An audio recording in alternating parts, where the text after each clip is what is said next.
kind of the push putt, push and spin over the top of the disc, you're telling the disc to turn right. All right, so what I'm basically doing is just working with the natural element of the disc, which is to fly straight, and just letting that do what it does, and just putting these 5 elements into this kind of process, right? So if I were to, why don't you be my basket for a second? All right, check this out. There's a couple cool little mental nuggets for you guys. Check this out. When I stand by the basket, my body becomes the chains, right? Like the chains disappear. So here's a cool mental nugget. If you want to keep the disc inside the chains, keep the disc inside of your body. All right, when you're standing there and you're putting, watch where your hand goes. If you're swinging like this, I mean, that should be telling you the disc is going right.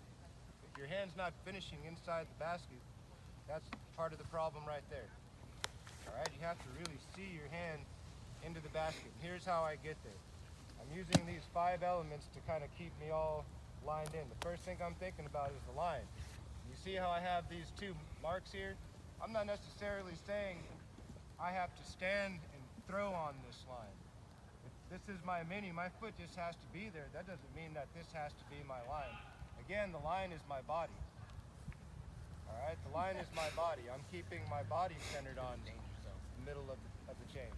All right, so I'm thinking about the line being from my body, not from my mini. All right, so the next thing I'm thinking about is my balance. If you're standing like this, you don't have good balance. All right, if I were getting ready to putt and Gregg just one finger can push me off of my line, but if I widen my stance up, now he's got to really dig in because I have more of a solid foundation and base. Right, so that means I'm more in control of my weight now, which means I should be able to more efficiently push it up the line. All right, all of my action is towards the basket, not sideways to go straight. All right, just because the legs are working in this kind of a motion doesn't mean you can't push it forward.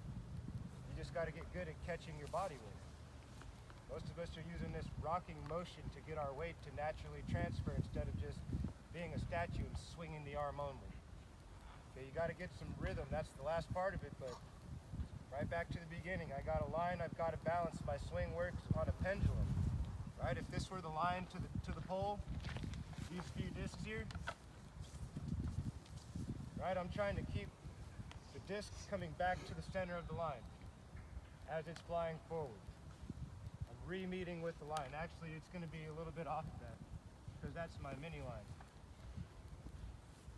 It's going to look a little bit more like that. So now my goal is to keep the disc on the line going in front of me. Forward and flat with hyzer. This pendulum swing is up and down the pole line. The next thing is the apex. The apex is the height. I need to get the disc out of my hand in order for it to stay in the chains. Another problem that I see a lot of people have is they stop real early and they wonder how come they put the speed on it, but they let go early. They freeze. They're like afraid of the chains or something. The chains are there to stop the disc. You know what I'm saying? Don't be afraid of the chains. I had the fear, like you have no fear. Big time fear of the chains, man. My biggest fear was, if I miss, I got another 20, or whatever, 6-meter putt to make, and But I just practiced this, and what I did is I went 5 meters, 7 meters, 5 meters, 7 meters, back and forth until it became kind of natural. But again, the apex is where your eyes are focused on the chains. Doesn't mean that the release is up here on your eyes. If you're looking at the bottom third of the chains and it's lower than your waist, you're putting downhill, then your hand is still trying to reach your eyes. You know what I mean? Your eyes are looking at that height, that space in the chains they should be. Looking at the space in the top third of the chains. All right, the last thing that brings it all together is the rhythm. I call it apple pie because it makes it kind of simple and easy to say, easy to remember. All right, the rhythm I'm thinking about is a 3 count. I'm not just standing there and then, okay, I'm ready, jab. You know what I mean? I'm like, my body's set and under control. Then my rhythm is apple pie. Apple pie. So it's 2 counts to load the energy, 1 count to release it. That keeps it smooth and efficient. It helps when you're playing events and your weeklies and your tournaments where you might have a putt that means a lot. When you come back to your routine, it's just locked in. It's automatic. Apple pie. That's how I putt. I have a question for you guys. Does anybody putt with the spin putt from up here? All right. Okay. Go ahead. Go ahead. It's give the pendulum swing a go, because check this out. Now, where Philo sets up is in more of a traditional stance, right? In line. Front foot forward. But check out this swing. The range of motion. I can change the stance, The swing stays the same. and the swing stays the same. I putt with the straddle putt, just because I'm a little too short to have an effective big long putt. I'm not Ricky Dragon right now. Yeah, if you want to putt like Rick, I highly recommend not doing that because he is an anomaly. He's like a rare breed when it comes to putting. I mean, Limo never putted that fast. Spellberg never putted that fast. I mean, Jenkins could barely putt. It was like, that speed is not recommended. You know, if you're just getting started, I'll kind of try to give you a good example of the speed here, which, you know, I'm sorry I'm facing away from you, but you'll kind of get the idea if you're checking it out. All right, so here we go. This is that 5 meter, 7 meter range I was talking about, where it kind of just brings it all in together. Now, guys, he's aiming up here. On the other side. Other side. Strong There side. you go, strong side. The reason I'm thinking strong right side is because the disc is supposed to be finishing in the middle. All right, I'm aiming my disc in the, most conducive place to catch the disc. Sometimes the middle, it hits the pole, bounces out. Even though the goal is to come in the middle, but if you're like driving it in there, that gets annoying real quick. So I'm just kind of shading it off the right side because it seems a little fatter. So I'm thinking about that top third, right up in there with the forward and flat hyzer, finishing in the middle, right in there. You guys see the speed that I'm putting at? It's not like slow motion. I'm not like. That looks like my putt. No, you don't putt that slow. Right, and I'm also not jamming it in there like 100 miles an hour. I'm not, firing it in there as fast as I can. It's kind of like in between. It's not a super slow putt, but I'm using my legs to determine the speed. All right, so here's that speed that I'm talking about. It's right in there. Just enough force to feel like I'm going through the basket from this distance. And then when I back up to 7 meters, it's the exact same swing. Nothing changes. All I got to do is keep my eyes and my hands focused on that top third. The only thing that could possibly happen is the disc goes in this much lower in the chains. So that same swing will work for me with that speed probably around 15 meters. Somewhere in there, 13, 11. I'm still putting the same speed. The disc just goes in lower. I'm not changing anything. All right, so if you think that, that's if you haven't practiced this, but if you're just getting into this game or you're just kind of the last couple years, this routine is going to help you see that more putts are similar than they are different. If you practice 5 meters, 7 meters, those are the putts you're going to see more than the outside the circle putts, right? Those are the ones that mean the most. So if you kind of get that muscle memory built up there, then it kind of doesn't become a stress factor anymore. All right, it only takes 15 minutes a day. Or every other day, or a few times a week. And all of a sudden your brain just starts to get conditioned to this is what I do. Apple pie. All right, any questions on this? If not, we're just gonna hang out until it's time to play, I guess, and then try to teach you guys. You What's up? recommend the swinging motion. The swinging motion? What about it? That you recommend it. I do, because it's the most efficient and natural way to use your natural length. All right, if you're doing this is a short swing compared to this. Look at the difference in the length of that swing. That should be more of a like that's a heavy swing that you use, but Right. more of a I don't know, maybe Simon putts. okay, like yeah, this. more from here and then just kind of straight out. Yeah. I don't really like that because, again, I feel like it's a shorter swing and it gives more variables for missing. I think with this kind of a setup, like the action is all in front of you and you're not like top heavy. I don't really like people that, or not like people, like when people stand like this people. way. It just, to me, it looks like they're a statue and then the only thing that's working is here. I feel like it's not very efficient. The beautiful thing about the pendulum as well is, look, now you can just change it if it's downhill, Stop it's that. uphill. Yeah. You can snap anywhere you want with the pendulum, down the hill, flat, up the hill. It's all in that same apple pie rhythm. I kind of feel like when people are like here, they're just waiting until they're energy's ready, and then they just flick it, you know? And I'm like, all right, man. Am I ready? Yeah, you know, when you're in this position, you're pretty much always ready. That makes it so much easier to use your 30 seconds wisely on the green, right? You step up, you mark your mini, you kind of back off, you take your breath. Then once you're there, you're set, man. It should take 10 seconds from here. You know? Don't stand there looking at it forever. Then you just start telling yourself bad information. Give yourself good information. Every throw.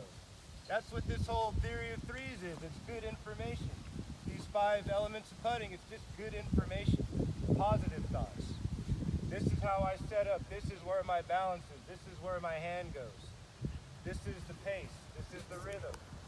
Everything in this game is based on feel and rhythm. Yes, there's technique. Yes, there's fundamentals, but you gotta feel it too. It doesn't just happen without some time. So I think that's about all the blah, blah, blah I got for you guys when it comes to putting. Really, it just took some time, you know, just 15 minutes a day. Give it a shot. 5 meters, 7 meters. I promise you in 2 weeks you'll be putting way better than you are now. All right, any other questions on anything else we do? How we shape any other shots? How we eat breakfast in the morning? I don't know. Yes, the question regarding the follow-through for the sidearm, Greg, could you just show it? There's not too much follow through with the sidearm, and that's just because I'm not moving my hips as much. Now, if I were to come from the side, then it would be around. But on a normal shot, there's not much. All I'm trying to do is make sure, okay, there's one other thing, okay? I'm focused on what piece of the disc is gonna lead the shot, and not the entire disc. This is paramount. Very, very important. Next level. Next level importance. Look, because I can't, if I'm thinking about the whole disc, I really just want to pinpoint, okay, where is this thing going to be setting out? So this is the little piece of the disc that's going to be cutting the air. If I set that on the right angle, I'm good to go. As far as follow through, not too much. I just step into it. I think a really good rule of thumb when it comes to follow through on any kind of shot is you're like, again, you're using this kind of technique and you're thinking about how much energy your legs are creating. Your follow through should be as big as your swing is. So let's say I'm doing a layup, right? And I just want to throw, 30 meters or whatever it is to that end of a banner over there, right? Do I need to go like this and then, you know what I mean? Like that's a big follow through for such a short shot, right? So if I'm throwing that far and for me that feel is going to be like this, and that's all I need, right? So your follow through should be a mirror image of the energy you put forward. If you're putting a half speed throw out there, half follow through. If you're doing a full speed throw, full follow through. That's the best way to describe it for me. It doesn't matter which side of the plane you're on. It's all about energy transfer. It has to be smooth and balanced. If you're going too fast to throw slow, you're blowing it. If you're moving, you should be going slow to fast for fast. And slow to slow for slow. All right, when you see us on the tee pad, if you see a guy go like this, you're like, where is he going? How is he going to stop all that speed to throw a consistently smooth shot? It's impossible. You guys seen that video from the dude in Finland last year? He falls off the tee. Out of control, man. When you see us on the tee pad, we're slow and methodical. It's 4 steps most of the time. If I want a full power shot or a full action shot, 4 steps. My left foot leads the way. All right, we'll just do this tee pad thing right here. I want to throw a hyzer. I'm shading off that parallel. My left foot's gonna point and kind of like baby step to the left. Then I'm gonna turn and parallel my line. Then all I have is 2 steps left. X step, throw. That's all I need. I don't need 1,700 steps to go 4. It's like being a field goal kicker in football or something. Here we go. 1, 2, 3. Well, it's the same steps every time. Boom! It's the same thing. Yeah. The same like a little dance, like a waltz. Then you gotta stop. So I'm just doing the same action every time. Baby step to the left, turn and pivot, and then all I have is the next step. And then the next step is just that natural, nice, smooth action right in there. All All right, the swing plane is more of a natural range of space than it is unnatural. It's the space in front of you. All right, it's like you're stretching your back in the morning. It's right there. All you're doing is creating a whip now, like in front of you. Don't let the whip finish behind you. You're pulling the shot, okay? Anything, questions, ideas, concerns, back massages. On the last step that you take, do you turn on your heel? No, On your only time, well, yes on the toe? and no. Or on the side of the There's only one time that I'm consciously rotating on my heels. Can you take a guess which swing that's for? Roller. Huh? Roller. I don't throw rollers, but... Anheuser's, exactly. Okay, watch this. If I'm trying to throw a hyzer shot from my heels, I can't even do it. My weight needs to be kind of forward, so my weight should be on my toes if I'm trying to rotate this way.